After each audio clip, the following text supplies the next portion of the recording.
जय माता दी। दया farming cell purchase में आप सभी का स्वागत है। आज की वीडियो लेकर आ रहे भाई धनौला मेले से। इस मेले में सबसे फेमस बुल जिसके कटड़े बढ़िया रिजल्ट दिखा रहे पोजीशन में हासिल कर रहे वो है श्याम बड़किया। श्याम बड़किया परिवार के बारे में आगे की जानकारी लेंगे भाई पे शिव कुमार रेड्डू इनका मिलवाते हैं आपको। ये देखो इसके रिजल्ट के साथ साथ बढ़िया।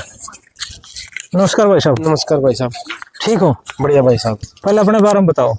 भाई मैं शिव कुमार रेड्डू, हाँ, गांव बालक, तहसील बरवाड़ा, जिला हिसार। ठीक है। कौन सी जगह पे रह रहे हो?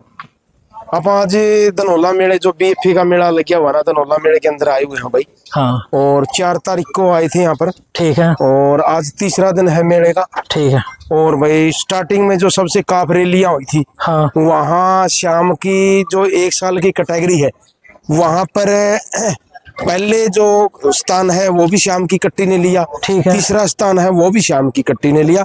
और फिर जो मेल का जो मुकाबला था वहाँ 3 महीने की कैटेगरी में दूसरा स्थान भी श्याम के बच्चे ने लिया। आपका कहना मतलब ये है धनौला मेले में सबसे ज्यादा 7 बच्चे आए थे, 7 के 7 इनाम लेके गए। और वो मेरे नहीं थे, वो फार्मरों के थे भाई। हाँ। जिन्होंने सीमन लगाया। और ये जो मेले में ये दिखाई दे रहे हैं ये दोनों भाई बैठे हैं भाई, श्याम और घनश्याम। श्याम और घनश्याम जिसके जिक्र चल रहे हैं भाई, जिसके हरियाणा में के पूरे भारत में नाम हो रहा है। हाँ देखो भाई जो रिजल्ट आया है, रिजल्ट ने नाम करवाया। देखो भाई। हाँ। आपकी मेहनत ने भी नाम करवाया भाई। इतने दिन बाट देखिए आपने। देखो मेहनत तो है ही भाई। हाँ। मान लिया पहले ब्रीड और मेहनत दोनों जरूरी है। अगर आपके पास ब्रीड भी अच्छी होगी और ब्रीड पे ही फिर आप मेहनत कर सका भाई। देखो ठीक। हाँ।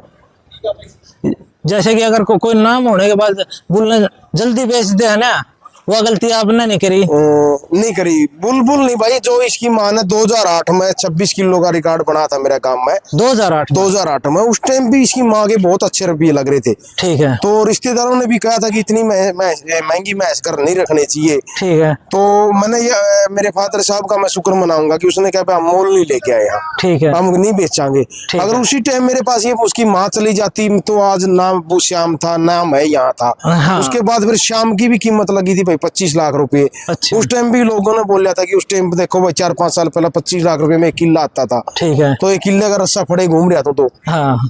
तो मैं शुक्र मनाऊंगा कि उस टाइम में देखो मैंने नहीं दिया। ठीक। अगर दे देता तो मेरा नुकसान ही था। आज मैंने ना ये चीजें नहीं आनी थी, ना ये नाम होना था। तो मैं इसलिए किसानों भाइयों को जो अपने युवा साथी है, हाँ, उनका आप आपका भाई एग्जाम्पल हो सकता है। एक आम घर से उठ के, हाँ, और ब्रीडिंग के पे काम करके, ना किसी से दबिया ना किसी से झुकिया, वो झुकाने वाला परमात्मा साथ होना। और जब आप मेहनत लगन से करते हो, किसी को झुका नहीं सकता। तो एग्जाम्पल है आपके पास भाई। और मैं यही कहूँ कि अच्छी भैंस को सबसे पहले ब्रीडिंग होगी भाई भैंस से। ठीक है। ये बात बुल बाद में होगा, भैंस से ब्रीडिंग होती है भाई। अपने देहात में भी कहाँ जब भी छोटा छोड़े जाता है ना, देखो आज मैं बुल वाला हूँ, मैं पहला ही बुल वाला होगा जो कि ये बात नहीं बोल रहा कि भैंस से ब्रीडिंग होगी। कहते हैं कि बुल से ब्रीडिंग होती है। बुल से ब्रीडिंग नहीं होती, बुल से बाद में होती है। जब हमारे पास खेत ही अच्छा नहीं होगा तो बीज क्या काम करेगा भाई। सही, 1 नंबर की बात। तो खेत पहले अपना उसको निराई गुड़ाई करेंगे, उसके अंदर बमलिया टाइम पे उसके भाई खाद डालेंगे, तो बीज ने काम बाद में करना है। हाँ। तो अच्छी भैंस हो, अच्छी भैंस को तब सेल करो। फिर ये भी कहने वाले हो जगह भी ये सेल क्यों कर रहा है, तो मड़ियों के सेल कर रही होगा। नहीं, मैं जब भी सेल करता हूँ तो उसका वंश रखता हूँ, 1-2 कटड़ियां उसकी रख के, हाँ, फिर आगे सेल करता हूँ। उसी का उदाहरण मैं दिखाऊं भी। मेरी जो उम्मीद झोटी है मैंने बेची 5,10,000 रुपए की। हाँ, हालांकि उसकी फर्स्ट टाइमर में 6.5 लाख रुपए कीमत लगी थी। लेकिन वो 6.5 में बेच देता तो नुकसान था, क्योंकि उस टाइम पे उसके थल्ले कट्टी थी। ठीक। नीचे कट्टी थी। तो वो कट्टी भी आज 5 लाख रुपए की है। उसकी पहली कट्टी ब्याह गई। हाँ। और 1 कट्टी और मेरे छोड़ गई। अच्छा। बताओ 2 ब्याह मेरे को दूध भी पिला के 2 कट्टियां छोड़ गई। तो नुकसान हुआ कि फायदा हुआ मेरा। तो इसलिए किसान साथियों अच्छी भैंस रखो और अच्छी भैंस से अच्छे बच्चे पैदा करो और बेचो तो उसका वंश रख के। ठीक। हाँ। आगे की ब्रीड खातिर ध्यान रखो भाई। ब्रीड उसी को ब्रीडिंग, वो ब्रीडर भी वही है। हाँ। तो ब्रीडर कोई मान लिया मूल लिया के, देखो मूल लियानी भी कोई बड़ी वो बात नहीं है। हाँ। अच्छी बात है। मूल लेके भी उस भैंस से आप आगे ब्रीडिंग करो। हाँ। ब्रीडिंग करोगे तो भी ही शुद्ध मुनाफा होगा। और ये भाई मान लिया एक धीरे धीरे चलने वाला काम है। कोई भाई ये नहीं सोचोगे एक भाई कोई भैंस लिया या उसे दूध तुलवा दिया तो वो कोई तुर्रम खा बन गया। मान लिया इसमें कम से कम भाई जो को एक बिजनेस, ये बिजनेस ही मान के चलो, इसमें कम से कम 6-7 साल लगेंगे भाई को। भाई कोई भी भाई होगा ना इसमें कम से कम जो धैर्य रखेगा और धैर्य रखने वाला ही कामयाब होगा और खुद उसकी अपनी मैनेजमेंट रखेगा। मैं आज भी अपने पशुओं के पास पीछे लठ लेके घूमूं भाई, अपने पशुओं ने चराऊं। मैं ये नहीं हूं कि भाई आज मेरे पास मैं एक पहली बात तो अपने आप को ब्रीडर नहीं कहूंगा, एक सफल किसान बोल लूंगा। अगर सफल किसान बना हो ना तो अपनी मेहनत, भाई मेहनत हमने करनी पड़ेगी। इनके ऊपर मलिया दिल और जान से जब हम काम करेंगे ना, इनके अंदर अपना जिस तरह मैं मान लिया बाहर 4-5 दिन गया हुआ बाहर, आते ही सबसे पहले मेरा काम जिस तरह मंदिर में जाते ना, मेरा मंदिर यही है भाई। सही, मैं इनके ऊपर पास जाऊंगा और ये भी मेरे को देख के अलग से ही महसूस करेंगे। ज्यादातर वीडियो में आप दिखाई दे रहे हो इनके पीछे घूमते हुए, तो वही एक चीज है, वही हमारी दूरी बढ़ती है भाई। हम पशु के जितने नजदीक होंगे पशु उतना ही हमें फायदा देगा। सबसे पहले बात करें तो भाई मालिक बनना पहले सबसे बड़ा नौकर बनना पड़ेगा भाई। मालिक तो ये है हम, हाँ। ये है मालिक तो हमारे। कई बार ऐसे अब एक बार पैसे तो लगा कर पशु ने तो अपने घर रख ले हैं, फिर उसकी संभाल नहीं कर पाते। नौकर के हवाले छोड़ दे। मान लिया अपना बच्चा ही बच्चे से लगा लो, ठीक है। अगर हम बच्चे को अपने से दूर कर लेंगे ना वो खराब हो जाएगा। और बच्चे को हम जितना अपना नजदीक रखेंगे तो बच्चा उतना ही अपने जो मान लिया जो संस्कार सीखेगा। उसी तरह पशु है भाई। देखो जो जितना कहने की बात ये है अपने, जो जितना ज्यादा टच में रहेगा वही कामयाब है। वो फीलिंग समझेगा। मैं मान लिया मेरे पशु को मैं कहीं छोड़ दिया, ठीक है, वो नौकर के वाले छोड़ दिया, मैं तो अपने पशु को ये पहचान दूंगा कि ये उदास सा है, ये क्या खाना चाह रहा है, इस चीज को नहीं खाना चाह रहा है। नौकर को कोई मतलब नहीं है, नौकर को उसका काम करना है।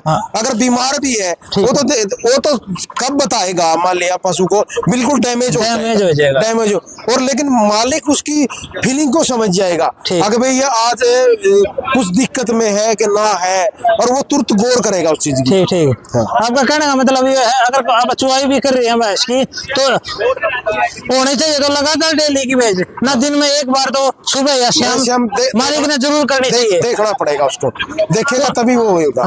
भैंस दूध कम दे रही है, कौन से थन में धार कम आ रही है, दूध क्या हो रहा है, क्या खाया क्या पिया, तो बिल्कुल भी नहीं आएगा ना, तब बताएगा कि इसका थन खराब हो गया। उस टाइम लगा हमारा समय जा ले भाई साहब। ठीक है, अपने हाथ बात चली जाओ तो तीर निकल जाए भाई। वो कहते हैं ना जिस तरह भैया हमें मान लिया रोहतक पीजीआई में कब लेके जाते हैं, जब बंदा डैमेज हो ले बिल्कुल उसके अंदर कुछ नहीं रहता, सारी जगह तो जवाब आ जाए वही काम फिर उसके गला हो जाए भाई। वो तो फिर पीजीआई लग पहुंच जाए, पीजीआई में फिर वो अपनी किस्मत पे भाई। ठीक ये भी इनके बारे में जो ये कटड़िया देखो भाई, ये मेरी घर की नहीं है। ठीक है भाई। जिन किसानों ने मेरे से सीमन लिया था और वो सीमन के उनके बच्चे आए और वो खुशी देखो उनको तैयार किया और आज ले, और देखो फेस दिखाओ, बाप सामने खड़ा है। ये देखो भाई, बाप सामने बैठे और ये डिट्टो कॉपी जिस तरह एक फोटो स्टेट वाली मशीन होती है ना, वो निकाल के दे रखी से। माएँ अलग अलग है इनकी सारों की। जीरो कॉपी देखियो भाई, इसकी देखो कितना बड़ी रिंग साइज। दूसरी बार घूम रहा सिंह भी देखो, एक बार तो सभी घूम ऐसे ही इनका कटड़ियों का। और देखो ये 9 साल का हो गया भाई, 9 साल का लग नहीं रहा। सबसे प्लस पॉइंट है ना। मैं इसी के एक बार मेरे नजदीक आओगे आप बॉडी स्ट्रक्चर की बात करा तो भाई हाइट और लेंथ होने को बड़ी बात नहीं है। देखो जितना काम पशुपालन में एचएफ पे हुआ ना, वो अभी तक किसी में नहीं हुआ, मुर्रा में भी नहीं हुआ है। ठीक है, मैं उसका उदाहरण दूंगा। एचएफ क्यों कामयाब है। एचएफ पे मान लिया कोई एक भैंस है 10,000 लीटर की, ठीक है, और एक है 15,000 लीटर की, और 10,000 लीटर की जो भैंस 10 में गाय उनकी 10 या 12 में ब्यात तक जाती ना, ठीक, और एक गाय जो 15,000 लीटर वाली 5 में ब्यात में खराब हो जाती है, मास्टाइटिस आ जाता है या कुछ और दिक्कत आ जाए, वो उसको रिजेक्ट कर देते हैं। ठीक, क्योंकि मान लिया एक तो 10 ब्यात में उसने 10,000 लीटर में कितना दिया, 1 लाख लीटर दूध दिया, एक 15 ने वो 75,000 लीटर दूध दिया, और बीमारियों से भी 75 पूरा नहीं कर पाएगी, जिसके थन में मास्टाइटिस आ जाएगी, वो लगभग उसका पूरा ब्यात चाहे भैंस हो चाहे वो गाय हो खराब हो जाता है। उसी का उदाहरण हुआ है आप मेरे पास। ये देखो एक भाई कुर्सी हटा दो, ये देखो मेरे बुल की माँ, ये 12वें ब्यात की फोटो है भाई साहब। ठीक।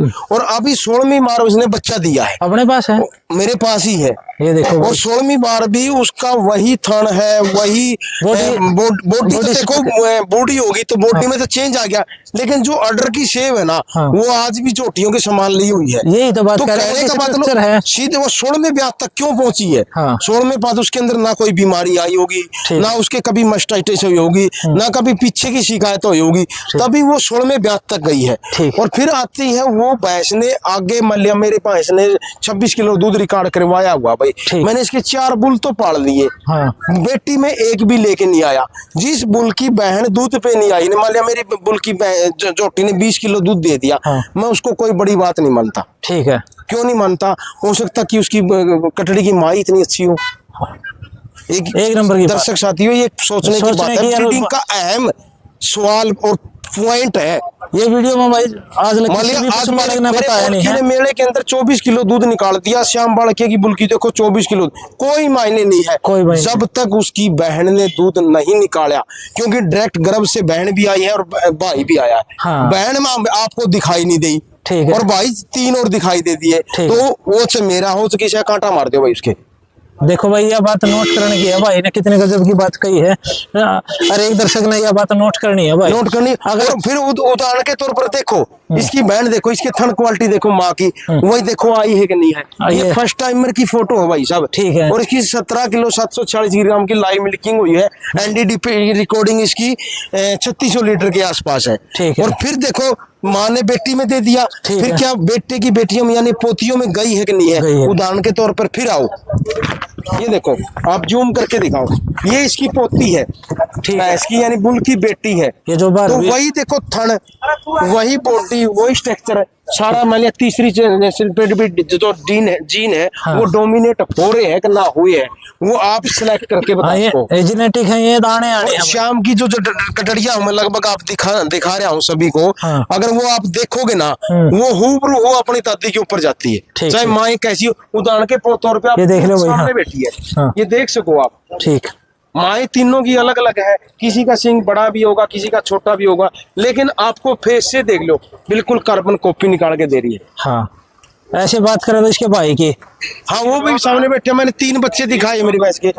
तो तीनों सेम है 19-21। तो अपना अगर एक ही माँ पर 2-3 भाई है ना, 19-21 से अंतर तो उनमें भी, लेकिन इनमें कोई अंतर नहीं है भाई साहब। ये बात सही, ये सबसे बड़ा पॉइंट है, ये गोल्ड गिफ्ट है मेरे को। हाँ, जीरो निकालने का गोल्ड गिफ्ट है भाई। ये देखो तीनों अलग अलग जगह तारी है भाई, कोई न सोच रहे इसके। ये बठिंडा से है भाई, ये मोगा से है, और ये है संगरूर जिले से। ये संगरूर जिले, अलग अलग जिले हैं, अलग अलग भैंसे हैं, और फिर भी देखो समानता इनकी, समानता देखो भाई।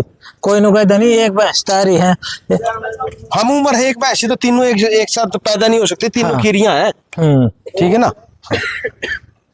और इनकी पोजीशन के बारे में, पोजीशन भाई इसने 2 दांत कैटेगरी में तीसरा स्थान प्राप्त किया था। 2 दांत कैटेगरी में खीरी ने तीसरा स्थान, और वो कंसुलेशन में आई। कंसुलेशन मान लिया 60-70 कटियां थी, और 60-70 कटियां में भी फिर भी इन्होंने अपना नंबर लिया है। ठीक है, वो बहुत बड़ी बात है, बहुत बड़ी बात है। और जो बात करो भाई, अब की बार मेले में सबसे ज्यादा सीमन भी भाई के, मेरे हिसाब से तो वो तो आप तो सब देखने लग रहे हैं अपने मुंह से। जो सबसे ज्यादा भीड़ देखो सीमन बिकेगा कोई भी हो, वो रिजल्ट पे ही बिकेगा। मतलब मैं कितना ही कैमरे के ऊपर भूखे जाऊं, जब तक रिजल्ट नहीं है ना, रिजल्ट ही आपको मतलब आगे लेके जाएगा भाई। ठीक, रिजल्ट के हिसाब से अपन पद मिला भाई, काबिलियत मिला है, तो हाँ रिजल्ट ने लेके आया हूँ, आगे नहीं है भाई। एक छोटे से जमींदार के बेटे को कौन आगे जाने देने लग रहा था। लोगों ने कोशिश बहुत करी, मैं तो उस परमात्मा का, उन भाइयों का भी शुक्रिया ही करूंगा कि उन्होंने कुछ न कुछ सिखाया ही। ठीक ठीक, हाँ जो ये टांग खींचने वाले वही सिखा के जाते हैं, बहुत कुछ सिखाते हैं, थोड़ा नहीं बहुत कुछ सिखाते हैं। वही ये बात बताते हैं हमें कितनी ताकत और लगानी है, और हमारे अंदर क्या कमी और उसको सुधार करना है। हाँ, किस वजह से हमारे पैर पकड़ रहे हैं, हाथ पकड़ने की बजाय, तो अच्छी बात है। जब और देखो किसी का वजूद होगा तो उस पे उंगली उठेगी, अगर किसी का वजूद नहीं हो तो दुनिया जा रही है भाई बाजार से, कौन किसी को पूछेगा भाई। अगर उंगली उठी है भी तो उसका कुछ न कुछ तो स्टैंडर्ड है ना। ये देखो भाई, ये खड़े हो गया, बॉडी स्ट्रक्चर देखो भाई। उम्र कितनी बताई भाई इसकी? 9 साल, 15 तारीख को 9 साल का हो जाएगा। 9 साल का हो जाएगा भाई। टेस्टिकल का साइज की बात करो तो भाई टेस्टिकल अगर साइज भी देखे और मीडियम जिसने नुको है ना प्योर मुर्रा मारो और भाई कोई बॉडी से ये नहीं लगाई इसकी मांस नहीं चढ़िया हुआ। जिस तरह अपना जो दूध वाली भैंस होती है ना, हाँ। उस पे के कभी भी मांस नहीं चढ़ता, मीट लाइन पे चढ़ेगा ऊपर। और जो बुल सीमन पे होगा कभी उस पे नहीं चढ़ा, क्योंकि उसका दूध देने वाली भैंस का भी हार्ड कटेगा। हाँ। और जो बुल चल रहा है रेगुलर सीमन दे रहा है उसका भी हार्ड कटेगा। उसका कैल्शियम घटेगा कटेगा उससे शरीर से निकलना सारी चीजें। सही सही। हाँ ये बोलो देखो भाई सही बढ़िया बात बताई है। ये जो चर्बी बनी है ना, तो चर्बी तो बगैर दूध वाली होगी, देखते होगा आप ड्राई में वो 3-3 साल लग ब्याह नहीं रही। उनके पट्टे में भी मैं लिया, घास में भी उसका चाम नहीं उतरता। हाँ अरे ना घास में भी इतना दूध निकालना है। वो दूध तो निकालते हैं, मेरे कहने का मतलब ड्राई की पैसे होती है ना जो, तो आपने देखी भी होगी, तो उन पे चम इतना चढ़ जाता है। एक बार इसने भी उठा के देखा। हाँ दिखाओ, ये छोटा है। हाँ। ये थोड़ा मुंह खुर की दिक्कत में आ गया था भाई, मुंह खुर की बीमारी। ये देखो पाँव फटे भी हुई इसके। खड़े हो। और शरीफ देखो, इसका नाथ नहीं डाल रखी। मैंने शाम की भी फोटो डाली हुई है, मैंने मेरे पेज पे लगा रखी है। 4 दांत तक इसकी भी नाथ नहीं डाल देती। ये क्या दांत हो गया? ये तो अभी खीरा ही है। खीरा ही है? खीरा ही। आप गर्मियों में देखे, मैंने कहने का मतलब इतना बदमाश होता ना, मैंने मजबूर करते रहे नाथ डाल ही डाल। ये शराफत ही थी दरसारी इसकी। डीएनए में शराफत है भाई। अरे और ये देखो अपने हरियाणा में तो पशु खुला भी है भाई, वो कमंडर है। ये पंजाब की झोटियां बेटे की कोई असर ही नहीं इनका। हाँ, कौन घूम रहा है? ये जेनेटिक चीज है। शांत और शांत ही मुर्रा का जो इल्ड को लेके जाता है। हाँ। जो पशु शांत होगा ना वही लंबा दूध देगा। ठीक। जो कड़वा पशु होगा ना वो लंबा इल्ड भी नहीं बनाने पाता। ये का तौर पर सामने है, देखो शांत स्वभाव ही ना मेरा चैंपियन बना हुआ है भाई, वही बना हुआ है। तभी दूध तलवा सके। दूध तो वही तलवाएगा जो किसी को देख के ही वो करेगा, नहीं तो दूध कैसे तलवाओगा। ठीक है। ये देखो भाई कितने आदमी थे, ये जानकारी मिलना है कि यार इतनी कम एज में इतनी बड़ी हाइट लेंथ और बॉडी स्ट्रक्चर बढ़िया है। नहीं बहुत बढ़िया भाई, पीठ से अपने भाई की बराबर जा रहे हैं। फिलहाल इसके सीमन भी है भाई। हाँ सीमन उपलब्ध हो गया, हालांकि इसका बच्चा भी आ गया।